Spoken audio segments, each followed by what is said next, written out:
ചൈതന്യ മഹാപ്രഭു ജാർഖണ്ഡ് വനങ്ങളിലൂടെ സങ്കീർത്തനം ചെയ്തിങ്ങനെ പോകുമ്പോൾ മഹാപ്രഭുവിനെ കണ്ട് പുലി പുറകെ പോവും, സർപ്പം പുറകെ പോവും, മലമ്പാമ്പ് പുറകെ പോവും, മാൻ പോവും.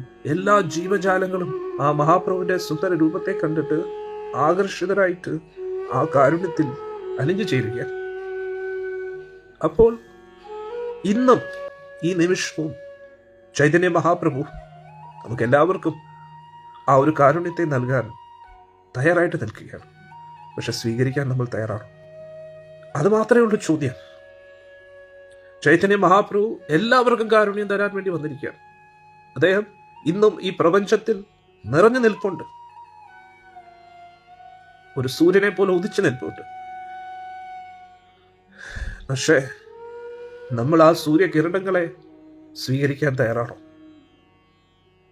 നമ്മളെ ആ ഒരു ഉള്ളിൽ നിന്നുള്ള ഞാൻ മലയാളിയാണ്, ഞാൻ നായരാണ്, ഞാൻ ഈഴവരാണ്, ഞാൻ ബ്രാഹ്മണനാണ് എന്നുള്ള ചിന്തകളിൽ നിന്നെല്ലാം പുറത്തു വന്ന് ഞാൻ ആത്മാവാണ്, ഞാൻ ഭഗവാന്റെ ദാസനാണ്, ജീവേര സ്വരൂപ് പോയി കൃഷ്ണയുടെ നിത്യദാസ്, ഞാൻ ഗുരുവായൂരപ്പന്റെ വെറും ദാസനാണ്, ഒരു ദാസിയാണ് എന്നൊരു ഭാവത്തോടു കൂടി മഹാപ്രഭുവിന്റെ തൃപ്പാദങ്ങളിൽ മുറുകെ പിടിച്ചു കഴിഞ്ഞാൽ